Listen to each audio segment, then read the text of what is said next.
we have made people scared, and people that are healthy and robust and active are following the same diet that we prescribe to people with obesity and diabetes and cardiovascular disease. Does that make sense? Carbs are killing you. How often have you heard that one? It seems like no matter where you look, someone is promoting the next diet that's supposed to change your life. You know, the one that's supposed to reverse irreversible illness, keep you thin, and basically turn your turds into gold. Okay, maybe not that last one. And out of all of these diets, one of the most popular ways of eating right now is low carb or keto. But is this way of eating for everybody? Well, today we're joined by certified nutrition specialist and author of the critically acclaimed book, End Your Carb Confusion. We're going to be discussing the applications for a low-carb ketogenic diet, who it really is intended for, and are all carbs bad for us? Let's set this carbohydrate conundrum straight. And hey, if you're enjoying the podcast, make sure to hit the subscribe button and notification bell so that you don't miss any of the amazing guests that we have coming up on the show. And with that, let's just jump right into it. I kind of wanted to open up this discussion a bit more about kind of how you got interested in diet modifying that with diseases. Right. Well, my entry into learning about low carb for my own health is actually pretty similar to many other people's stories. I was not always a professional nutritionist. I was a career changer, and I got into this for my own, personal health. And I actually wasn't dealing with any severe health issues, but I was overweight, and I was overweight despite doing what I thought were all the right things, healthy diet, or what I thought was a healthy diet, lots and lots of exercise. I've completed 2 marathons, and the weight would not budge no matter how hard I worked, no matter what I did, until I found out about low carb eating. And lo and behold, it worked.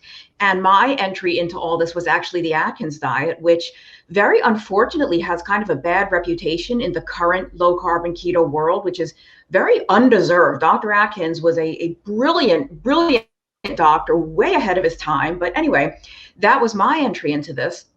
And I was just fascinated by, why is this diet working? How is it working? I'm doing everything backward, right? I'm eating more fat. I'm eating red meat. I'm eating bacon. I'm still eating vegetables. I'm eating certain things that I also thought were healthy, but what's going on here? Why am I doing so many of the quote unquote wrong things? And now I'm finally losing weight.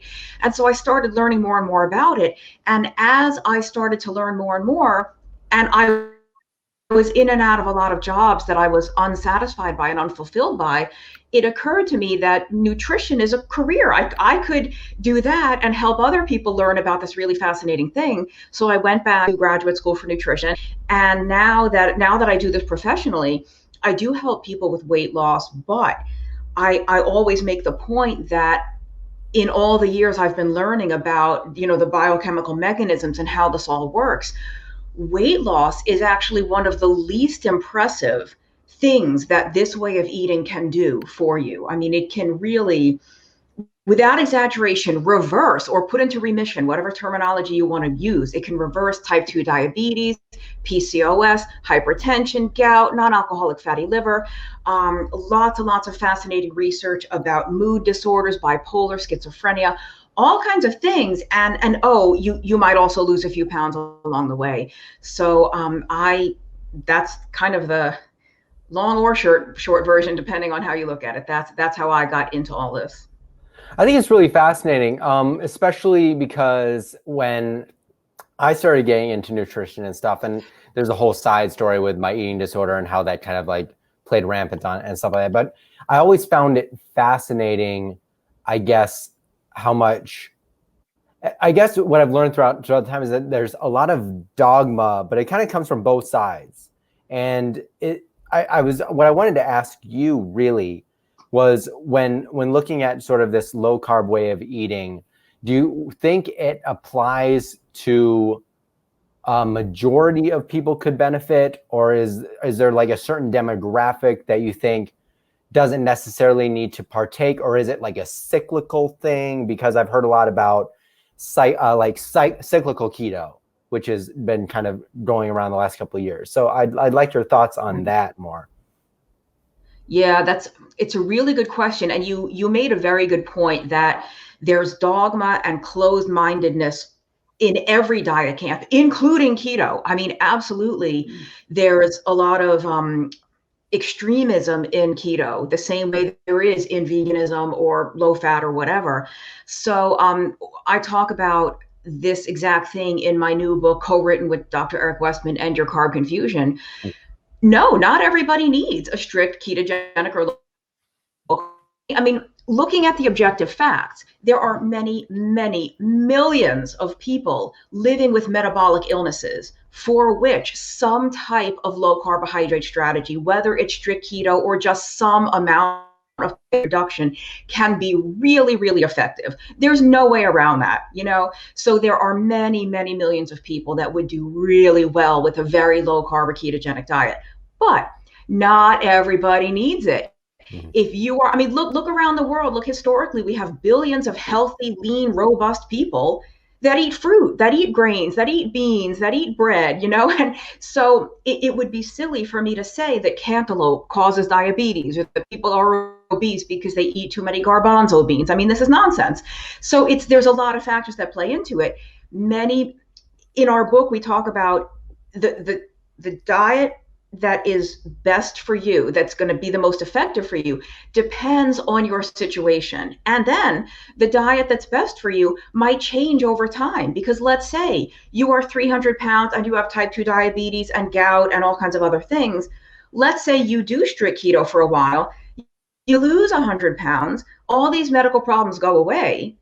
Then what? Do you have to keep doing that strict thing for the rest of your life? Or is there maybe more flexibility to reintroduce some different foods? And I think there is. And it's really an individual thing, but that's what I think. I think many people can really, really benefit from this, but that doesn't mean everybody needs it. I think that's a really good point you made, because I think one thing that we need to consider, especially in the United States, is that 88% of the general populace is metabolically unhealthy. And that's like a staggering, I remember when I first heard that, I think it was probably on one of Paul Saladino's podcasts back in the day, that he was talking about that. And I heard that number and I was like, that can't statistically be right, because that's so many people. That's millions and millions of people. And you look around, and I live in I live in Salt Lake, Utah, and generally here with the LDS population, people are generally pretty fit. They're on top of health and nutrition. So when I've gone out of state, I kind of am flabbergasted. I recently was in the Midwest, and everybody is just, I don't mean to put anybody down, but everyone is just so unhealthy. It's really mind-boggling that it's kind of gotten to this point, and it's also kind of become accepted. And it's kind of perpetuated in this state of sick. And I think that some of these things that you address in your book, Your Carb Confusion, can really kind of put some of this into perspective for people. So I do suggest, if you just want to read, I love reading this type of stuff, go check it out, and we'll have all that in the show notes later. But one thing I wanted to kind of dive a little deeper into all of this was, who do you think, besides just the general metabolically unhealthy diabetes, kind of the more unfortunately generic chronic metabolic illnesses, who do you think would benefit from kind of taking a more low carb keto approach? I know you've done some work looking at neurodegenerative illness the last few years, and I kind of like to know what you've discovered with that. Yeah, I'll get to that piece of it in a minute, but the other stuff, there's a ton of, scientific research proving, I think that's a legitimate word to use, that a very low carb diet is very effective for things like you were saying, obesity, type 2 diabetes, metabolic syndrome, which encompasses hypertension, dyslipidemia, so like the low HDL, the high triglycerides, again, the non-alcoholic fatty liver. We know it's great for PCOS. There's really, it's great for hypoglycemia. Some people with migraines do very, very well, very well with keto. Some rare lymphatic disorders, lymphedema, lipedema. So even people with type 1 diabetes, and that's controversial, but the truth is people with type 1 diabetes can do a ketogenic diet. Don't confuse nutritional ketosis with ketoacidosis, which is very different things. So carbohydrate restriction is really effective for things that we don't consider metabolic and things that really have nothing to do with blood sugar and insulin, or things that we don't realize are connected with blood sugar and insulin. And skin problems, men, there's believe it or not, enlarged prostate and erectile dysfunction can sometimes come from insulin issues. And I wrote a really long blog post about that. But the neurological stuff is fascinating. And I have to say, the research is kind of in its infancy. There's not as much proven substantiating efficacy as there is for things like type 2 diabetes and obesity and all that. We have a lot of mechanistic stuff, meaning, okay, based on what the ketogenic diet does and based on what we think is going on in these diseases, here are all the reasons why keto should help. And we have some really fascinating, animal models and very limited human trial data. But what we have, while limited, is really promising and encouraging, especially when you consider the fact that the drugs, the pharmaceutical treatments that exist for these conditions, and by that I mean things like Alzheimer's, Parkinson's, multiple sclerosis, and possibly ALS and Huntington's, the drugs are almost useless. So we should be looking for any kind of alternative that has any kind of promise, especially something that's already been so phenomenally substantiated for so many other conditions. What else might this be helpful for? Yeah, that's actually really interesting. I was just kind of peeking over because I work with a doctor named Dr. Kenneth Charlin, who's a neurologist and a functional neurologist in Springfield, Missouri. But he did a 100 patient, basically controlled clinical trial. I don't know if it was quite a clinical trial, but it was a 100 patient study with Alzheimer's and other sort of cognitive decline patients, and diet and lifestyle modifications. And each individual had slightly different modifications made with their diet supplementation because everyone is a little bit unique. But what I found really interesting was that within those 100 patients, I was trying to find the paper, but I couldn't find it. But within those 100 patients, they actually saw all 100 had improvement in cognitive function by the end of the trial. So these things do actually have effect on, like you were mentioning before, an array of ailments, which I find just really fascinating. And it kind of makes me think, in a lot of ways, have we been really looking at some of these diseases completely wrong the whole time? And I kind of like your thoughts on that. Are we focusing in the medical community? And we can't, I know I don't want to like push any buttons anywhere, but I'd like to kind of know your thoughts. Like, do you think that maybe we've been focusing too much on perhaps like in Alzheimer's or even Parkinson's, like the plaque deposits and stuff like that, and focusing too much on trying to control that, which is really the symptom of an actual problem? Yeah, you said the exact thing I was going to say, is that so many of the treatments are designed to address the symptoms rather than the underlying pathology. And part of it is because I think maybe doctors and researchers weren't sure what the underlying pathology was. And I think to some extent we're still not sure. But just because we don't know everything doesn't mean we don't know anything. And if people take nothing away from this entire podcast, here is one of the big nuggets. And this, if anyone is wondering why a ketogenic oriented nutritionist ever thought anything about Alzheimer's disease, they regularly refer to all type 3 diabetes or diabetes of the brain. And the reason that is because the fundamental problem in the brain of somebody with Alzheimer's disease is that neurons in affected areas lost the ability to metabolize glucose. They are not getting energy from glucose the way a healthy person's brain is. So the brain is basically starving to death. It is an energy shortage in the brain. And this goes on for a while. They used to joke and call Alzheimer's disease old timers disease. But what are we seeing? We are seeing people younger and younger and younger getting diagnosed with this. It used to be people in their 80s and 90s. Oh, grandma's losing her mind. Grandpa's getting senile. Now we're seeing people in their 50s and 60s. So there's something else here. This is not just a normal factor of aging. This is not just, oh, it's normal, you're getting old. No. There's nothing normal about this. And they've known at least since the 1990s. And I know to me that sounds like last week, but that was actually a few decades ago at this point. They've done the PET scan studies. That is the problem in Alzheimer's disease. And that problem where the brain is not able to use glucose properly is measurable in people as young as their 30s and 40s.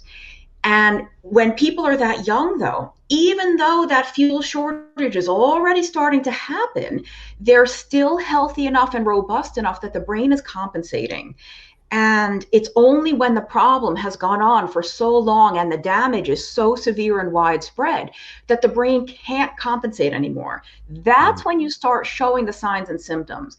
But by the time that happens, this disease process has been going on for years and sometimes decades. So make no mistake, the memory loss, the personality changes, the behavioral changes are the symptoms. The disease is what they call reduced brain glucose metabolism. The disease is that your brain is starving for fuel. And I started with my book, The Alzheimer's Antidote. I first learned about all this with regard to Alzheimer's, but as I started branching out and coming across other papers, we see some of the same stuff going on in Parkinson's disease and multiple sclerosis, where those neurons in Parkinson's, it's the dopamine producing neurons. In MS, it's the motor neurons. Those neurons are not metabolizing glucose properly. So they either just start to kind of shut down, they don't function properly. If these neurons are not functioning properly, of course, you're not going to have proper cognition, or you're not going to be able to, hold your balance and walk, or, you're going to have coordination problems. And this is the thing he's talking about. What is the fundamental problem in this disease? Not when we look at you, okay, you're having trouble with balance and coordinate.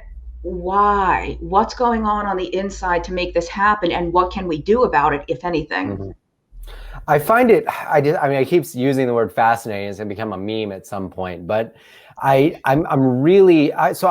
come from a family who both of my grandparents on my father's side, they both had Alzheimer's, and my grandfather had Parkinson's.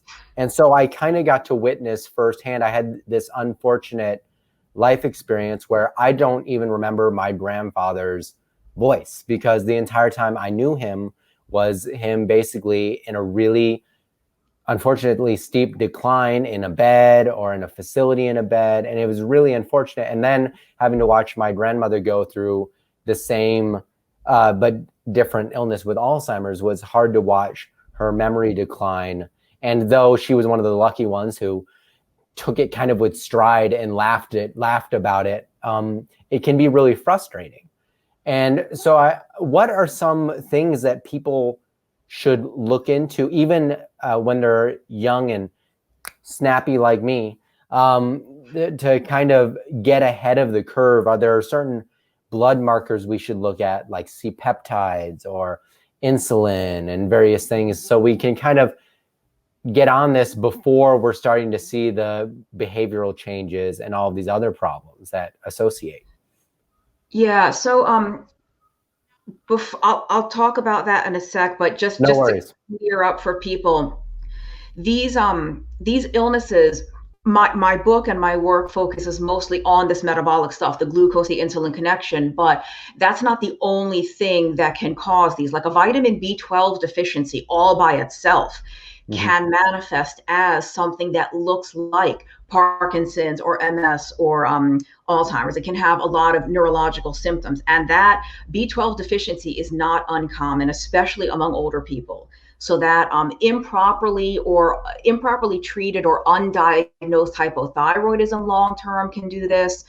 So there's just other certain medications might interfere with certain biochemical processes that may lead to some of this. So I just want people to know, like, even if all your blood work that we're about to talk about looks good, there is some other stuff that you should be looking into. I actually was going to mention that because so I actually suffer from small fiber neuropathy and sort of peripheral neuropathy, which can be associated with probably my past eating disorder, but also I was a heavy tuna consumer for several years.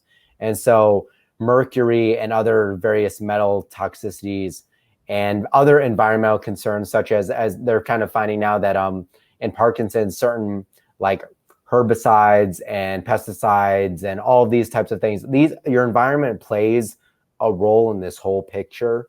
So it's really more about taking a look at your bubble. And like you just mentioned, the things we're going to talk about are more of just like, where's the place you can start from a very basic level, because of the commonality of just metabolic issues in the general public. Yeah, because this stuff is like the biggest, most primary stuff to look at. If all this stuff is fine, then start to explore these other, the toxicity, some of the nutrient deficiencies and stuff like that. But when I said they call Alzheimer's type 3 diabetes, I love that phrase, and I also don't love it. I love it because it immediately brings to mind, oh, like blood sugar, there's some kind of problem. But it kind of, when we talk about diabetes, everyone thinks of sugar or blood sugar. No one ever thinks of insulin. And there's a major, major flaw in how we diagnose diabetes, in that we only ever look at your blood glucose or your blood sugar.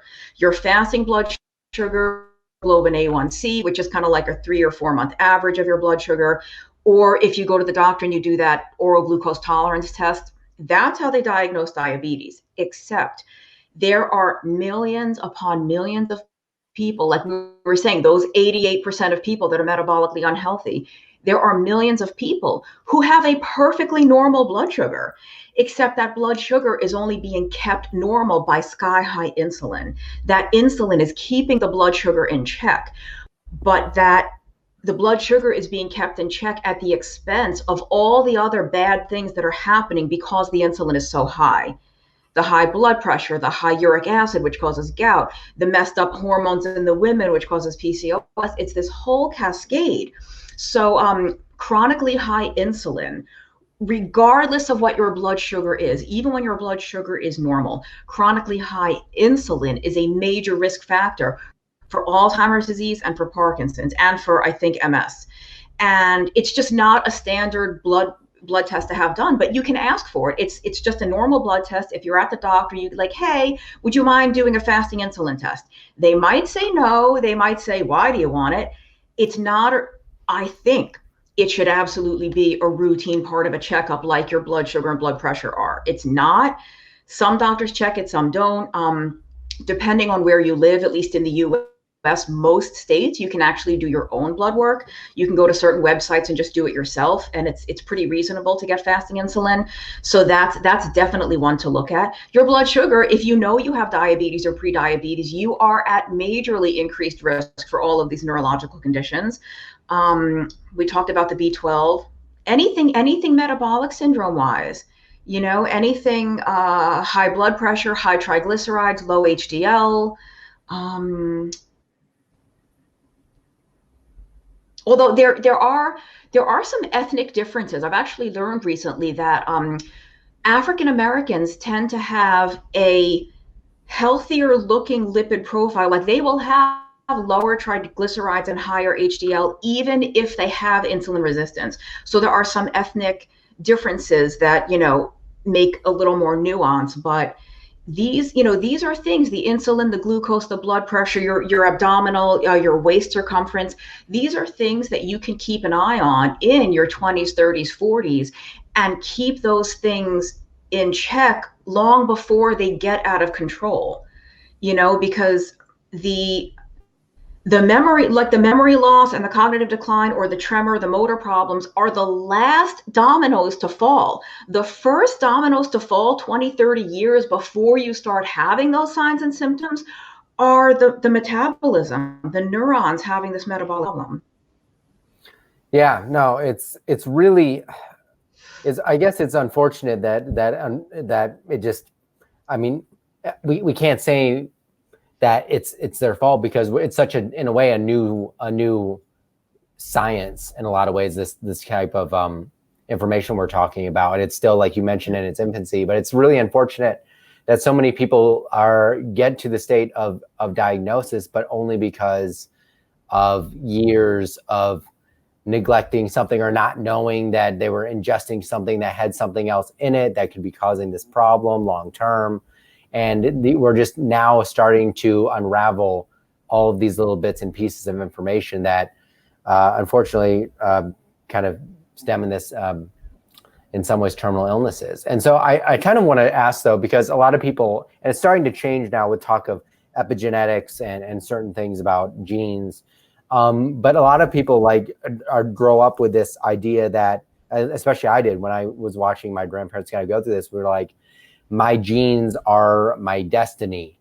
And so if someone out there is born with like an ApoE4 or something associated with Alzheimer's or a Parkinson's gene, what is there that you can kind of give these people a little bit of hope to kind of tackle something like that, where in a lot of ways you feel helpless when you're like, oh, it's part of me, Yeah, I think there's a lot of hope, because you said the magic word. You said associated. These genes are associated with increased risk for some of these, conditions. And there is no doubt these genes, specifically with Alzheimer's, it's the ApoE4, and there's certain other genes that are associated with increased risk for Parkinson's and other things, but they don't cause the disease. They do increase susceptibility. I am not at all denying that. Like, they do increase your risk for developing this. But to use the ApoE4 and Alzheimer's as an example, so everyone has two genes or two copies of each gene, right? One from mom, one from dad. So people that have one copy of this ApoE4 gene are at increased risk, and people that have two copies are at crazy exponentially increased risk. It's something on the order of a 50 to 90% chance of developing Alzheimer's if you have two copies of E4. But I try to make the point that if you have a 50% chance of developing something, what does that mean? You have a 50% chance of not developing it. So clearly, just having two copies of this gene isn't enough to cause the disease, because it doesn't always cause it. If just having these two genes, the two copies, caused it, every single person that had two copies of E4 would have Alzheimer's, and they don't. Because there's just one example, there's these tribes in Nigeria that have a very high prevalence of this gene. They do not get Alzheimer's. Not that they're completely immune, but they have a very low rate of Alzheimer's disease among these people. And then the majority of people who do have Alzheimer's do not have E4. They have E2, they have E3, they have the other variants. So not having E4 is no guarantee of protection. And so what I've learned about E4 is that it's just a mismatch, that E4 is evolutionarily, so to speak, it's believed to be the oldest variation of this gene. So it was forged, it evolved during a time when you couldn't drive to the all-night convenience store and get a beverage that contained more sugar than you could have eaten in 3 years, that you could drink down in 40 seconds.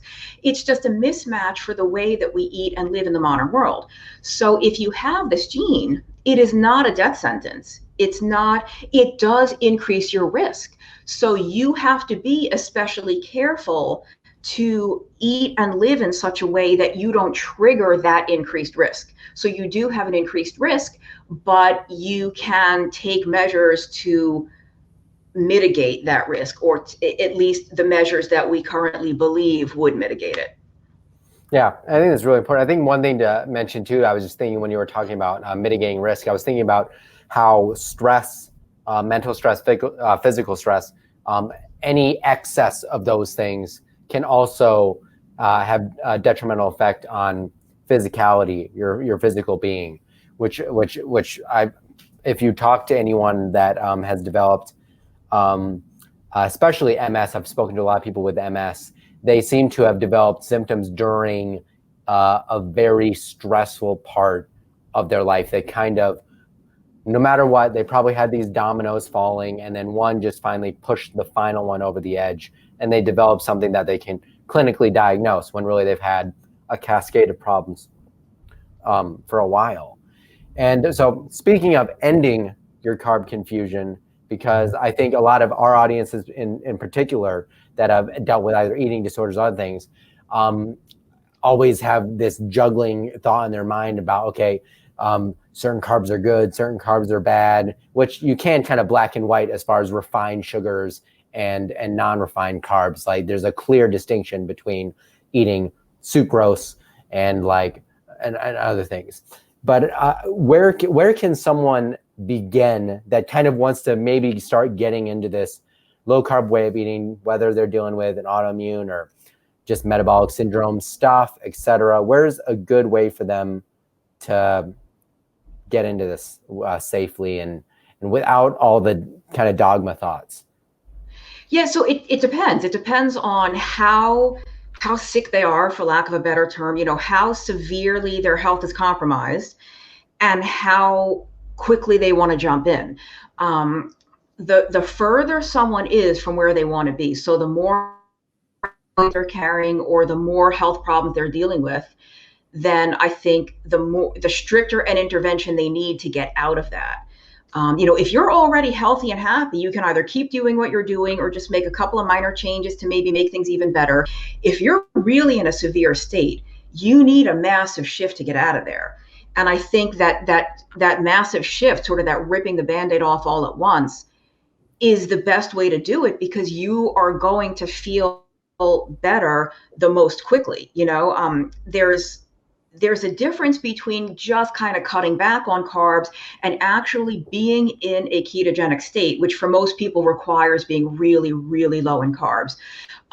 There's a lot of beneficial things that people experience in an actual state of ketosis that they don't necessarily get when they're just lowish carb. And not everybody needs these particular effects. So it's not that everybody has to, but some people really feel their best. And that could be with controlling, if you have diabetes, you might find that your blood sugar is really best controlled when your carbs are really low, or your blood pressure is at its best.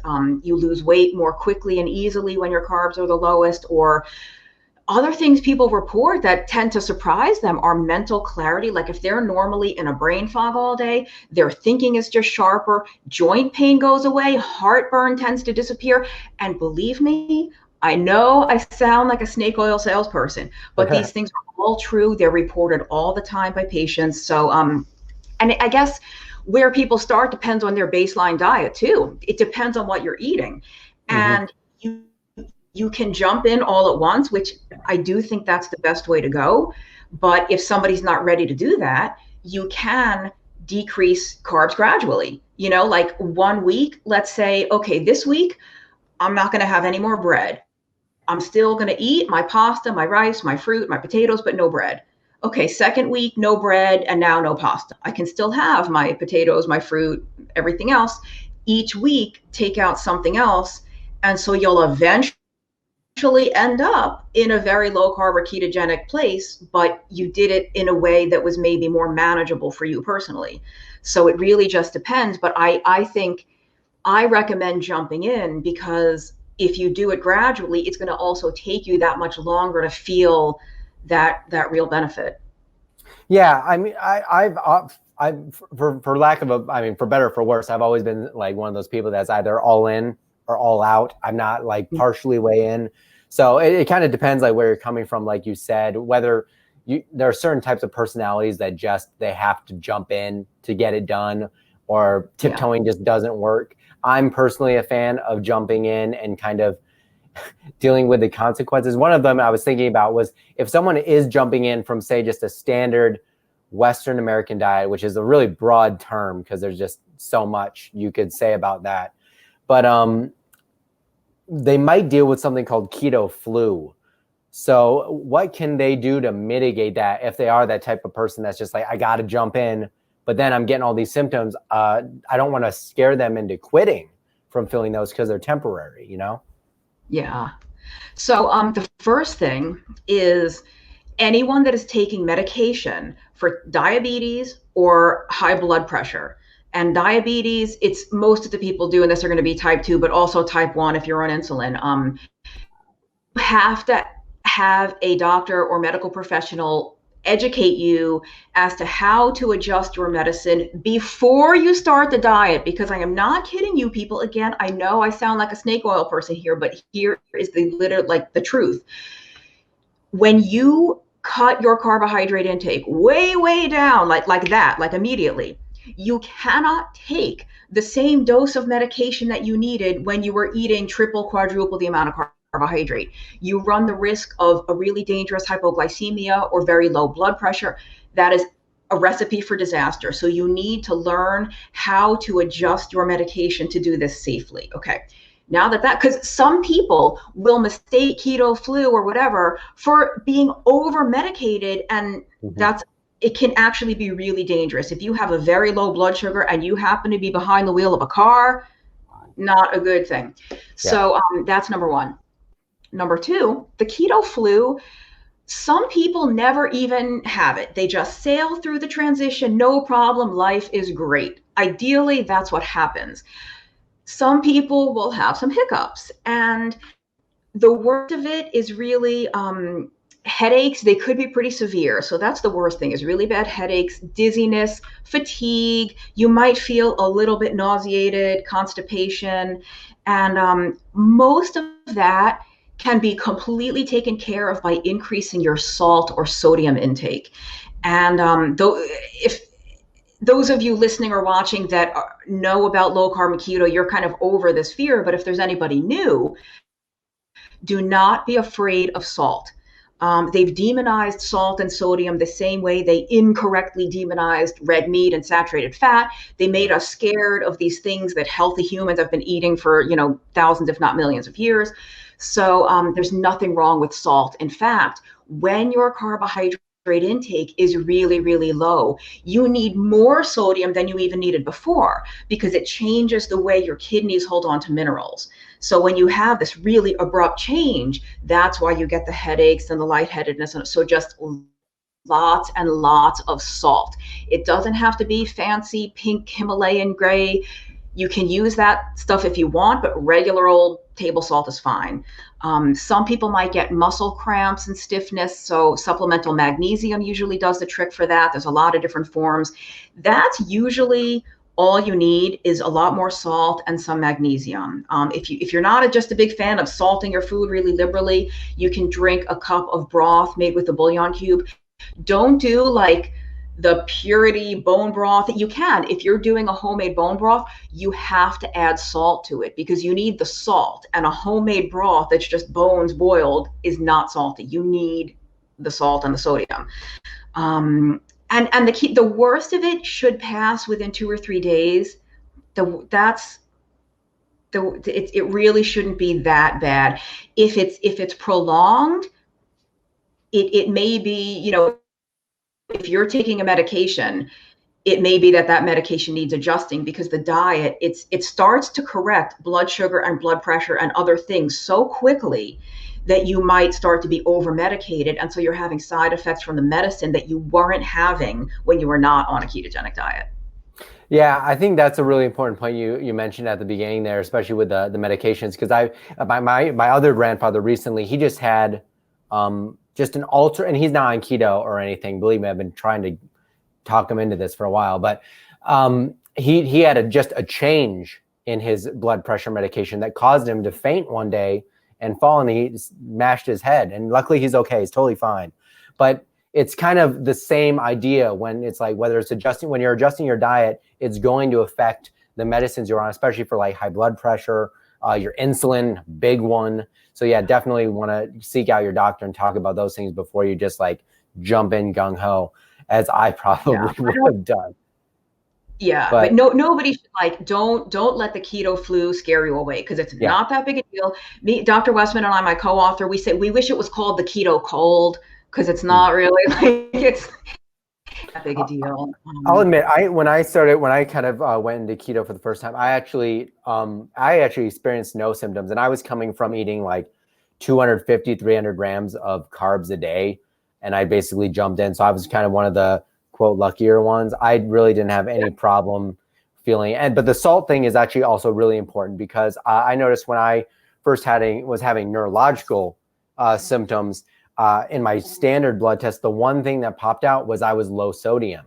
And that's because I had also been living in this fear of over consuming salt in my diet. And I was having, in that case, excess potassium, which is the opposite. It's out of balance, Right. which I found pretty interesting as well. And if you're an avid exerciser, you definitely want more salt. If you're a sauna user, you want more salt. And you need even more. So like when Yeah. you're keto, even if you're not sweating and you're not exercising a ton, you kind of need more salt. If you are an athlete, even more, like obscene amounts of salt. If you are scared by the amount of salt you're using, that's probably the right amount. Yeah, You know? I've seen like 10 grams for some people and et cetera. I know I'm pretty Yeah, good around 5 or 6. yeah, because if you're talking about salt, like I don't know if it's 50-50 sodium and chloride. That's not all sodium. Part of Yeah, that is the chloride. So it's not all sodium.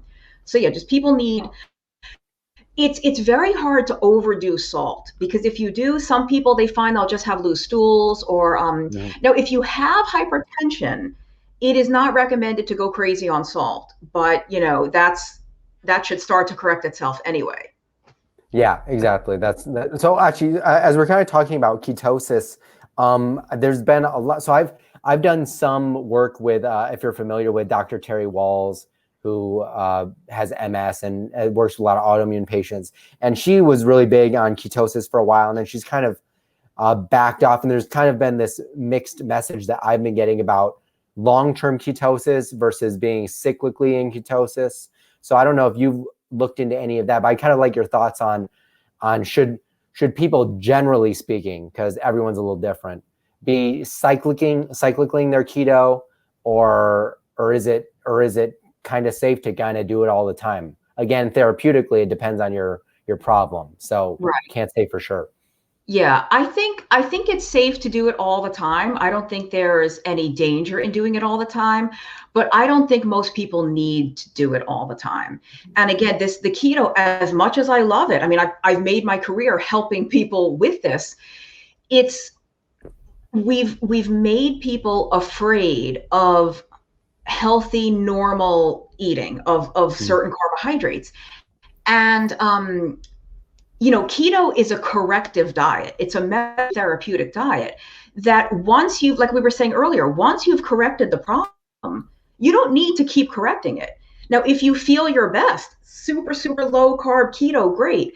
But you might be able to have 40 or 50 or 60 or 70 grams of carbs and either still actually be in ketosis Mm-hmm. or reap all the benefits, maintain whatever weight you lost, keep all of those health problems in remission, but have a little bit more liberal diet. And so people can choose the way they do that. They can do it cyclically. They can say, well, I'm going to do keto for 3 months and then I'm going to take 2 weeks off, however they choose to do it. Or they can just eat a slightly higher carb diet all the time. Like, so in End Your Carb Confusion, we have 3 different levels that we talk to people about depending on where they're starting from and what they're trying to accomplish. I think our second level, for example, is 50 grams of carbs or fewer, which is still very much a low carb diet. For Mm-hmm. some people, that will be a ketogenic diet even. So Yeah. So yeah, keep going. yeah, it just really depends. We've made people use a lot of extreme language like this is the healthiest human diet. This is the only human diet. I think it's a very, very healthy, great way to eat. It's not the only way. It's not even the best. I mean, I've had clients that I told to eat more carbs. especially there's a lot of young women out there, young women that are very, very, very athletic, who are simply unaccustomed to eating enough food. They're not, so when you put them on keto, they're not going to eat a 10-ounce ribeye steak. You're just not going to get a 22-year-old woman to do that. She's not going to do it. And then she wonders why she's lost her period, her hair is falling out, she's tired all the time, she's depressed, she's anxious. It's because she's starving. And so if she would feel better eating a sweet potato with dinner, have the sweet potato. The problem is now that we have made people scared, and people that are healthy and robust and active are following the same diet that we prescribe to people with obesity and diabetes and cardiovascular disease. Does that make sense? No, that totally makes sense. People like they have very severe health problems. I mean, and unfortunately, I can say, and I'm probably a fair portion of our audience have fallen into that trap. I mean, I know I did when I was dealing with my eating disorder, and kind of my whole eating disorder manifested basically by me wanting to attain optimal fitness. And it wasn't me actually initially like, hey, I want to lose a bunch of weight. I was already skinny. I actually wanted to, my goal was to be cut. My idea of being cut, however, was going into this really low calorie plus ketosis way of eating and then over exercising. So if you are an athletic person and you are very active or even just moderately active, take all these things into consideration. And that's why I really like the way you've kind of approached it in your book and otherwise, is because it's really, I think it's laid out really balanced, because like you said, with the 3 levels, everyone's at a different place. Nobody's going to be in the same spot or is dealing with the exact same problem. So as we're kind of going toward the tail end of this podcast, I had one last thing I wanted to talk to you about, which I'm not sure you've dived into a ton, but it is a pretty big topic of discussion, pertained around ending this carb confusion. And that's really kind of the dangers in seed oils over the last 75 years and their use in the United States. Because if you look at the graphs of the way people have been eating, generally, we've taken the dietary recommendations in a standard way. We eat less red meat, eat less of certain things, but we eat way more seed oils, and yet we see all this increase in disease. So what are your thoughts on seed oils and their role in all of this? Yeah, I'm a bit of a contrarian, so my answer might surprise you a little bit here. I like it. I don't do a lot of fear mongering around the seed oils. And just in case anyone out there doesn't know, when we say seed oils, we mean things like soybean oil, cottonseed oil, corn oil, not the traditional fats that people cook with, like lard and beef tallow and even probably olive oil and coconut oil. These sort of newfangled fats that didn't even exist until the modern era, because the technology to extract, look at an ear of corn. It's not exactly a very fatty substance. So how much technology do you think is required to get a gallon jug of corn oil out of stalks of corn? So my perspective is that if you guys are familiar with Gary Taubes's writing, he does, especially in his book, The Case Against Sugar, he goes back to the 1700s. And some of these diseases go back even further. They go back to ancient times. Ancient Egypt, we have evidence of diabetes. We have evidence of atherosclerosis. We have evidence of osteoporosis. We have evidence of tooth decay.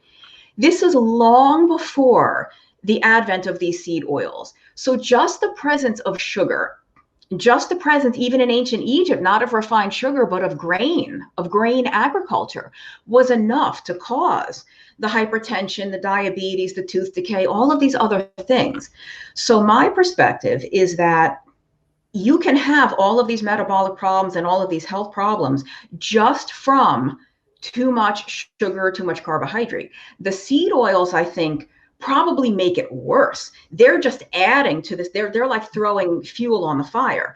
I don't know that by themselves they would do a whole lot, because all of the research we have combines those seed oils with rats on a lab chow diet that's 60% dextrose and sucrose and maltodextrin crap, pardon my language. And same thing in the human trials. None of these, and to kind of go back to the beginning, I was mentioning Dr. Atkins. He wrote his first diet book in 1972. John Yudkin was talking about this in the 1960s. People have been using low carb diets to completely reverse diabetes, lose weight, to totally restore their health. And nobody was talking about the oils, right? You could do this eating regular ranch dressing from the store, regular store-bought blue cheese dressing. If you prefer to avoid those, if you would like to err on the side of caution and you want to use only olive oil, you want to make all your own stuff homemade with your own oils, or you only want to cook in your, rendered beef tallow, totally cool. Like I work at a local farm. I like those fats too. And I'm a little cautious. Like I'm not about to tell anyone to go to the store and buy that gallon of oil to put in your frying pan. I wouldn't live on the stuff, but I'm not afraid of every now and then having that store-bought ranch dressing. Or if I'm at a restaurant and I get the blue cheese dressing, I don't really care that it's probably all soybean oil. So that's my really long answer. But I'm in the minority there. I know a lot of the nutrition and keto people are very opposed to those oils, but all I know is that you can absolutely get the benefits of a ketogenic diet while still consuming those oils. I think a lot of it goes back to kind of what we've been talking about with your book, is that it's not all one thing. It's little bits and pieces from here and there. So I think you're the one thing. If another thing that people can go away from this podcast is that you shouldn't just ultimately jump to a conclusion about something just because that is the hot thing at the moment to blame for all the problems that exist. It's never going to be one thing usually. So I actually really appreciate that point of view. Thanks. And something I'll say too, because if we're trying to make this way of eating easier for people to do and more accessible to people, if we're already asking you to radically change your diet, right? Before I grew up in New York, I ate a bagel the size of my head, like every single morning for breakfast, right? So yeah, to ask people, you're already going to give up your bagels and your bread and your pasta, your rice, your cereal, the granola, the ice cream. And now you have to make all your salad dressing from scratch and all your this and all your that. You can't buy any of these condiments. Like, okay, even if that's the goal, start with the most powerful, most effective step, which is cutting the carbs. Once you're used to that, once you're adjusted, then maybe go to the oils and the other stuff, because this, we don't want to be elitist. Some of the people that have the most severe health problems are the most economically disadvantaged. They cannot afford $7 a bottle for avocado oil salad dressing. They can't afford grass-fed meat for $20 a pound. And the nice thing is they don't have to. You can reverse diabetes eating at Walmart. You can. That's not a popular opinion, but it's the truth. You can reverse these things eating the cheapest food as long as you correct the blood sugar and insulin. And I like I said, I worked at a local farm. If you have the means to support that kind of food production, do it by all means. But if you can't afford that, that's not an obstacle to doing this and being successful. Yeah, that's a great thing to end it on. I think you should always pursue the highest quality you can afford, but it doesn't have to be some astronomical asking point for people to do this, because I've seen it time and time again. People improve basically, like you said, shopping at Walmart, shopping at Target, the local Kroger, and it does work. So again, you can find Amy here at her Instagram at @Nutrition. You can find her book in the show notes, and Your Carb Confusion, the Alzheimer's Antidote, the Stall Slayer, which I forgot to mention at the beginning. Is there anything else you would like to mention about yourself where people can find you and reach out before we go? I'm mostly active on Twitter, so my handle is @Nutrition, and yeah, I have a website. I used to blog a ton. I don't blog that much anymore. It's tuitnutrition.com, TUIT, tuitnutrition, and you actually do have to put www. There's like a little snag with my website right now. If you don't put www, it's gonna bring an error message. So. We'll put all that correct information in the description so people have it. Thank you again, Amy. That was really in depth. I loved it.